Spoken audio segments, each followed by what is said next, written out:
du parti PASTEF, qui se trouve être le plus grand parti du Sénégal et qui peut régler lui-même ses problèmes te loolu du yoon. ba tey jii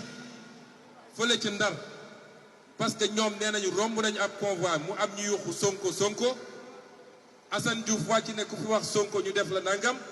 ñu génne seeni jaas yi yéen di ngeen gis image yi su ngeen demee ci réseaux sociaux yi loolu lu garaaw la ci réew mi. woo naa nag ministre de l'intérieur nee naa ko depuis 15 ans dans ce pays benn waaye fi nekk ñu tuddee ko Barthélémy Diaz mu xamadee xamadi ba fu xamadi yem yaruñu ko waaye baayam bu dee baayam moo xamadi moom mënul bañ a xamadi parce que na ngeen ma dégg bu baax parce que baayam yàgg ngeen dégg baayam di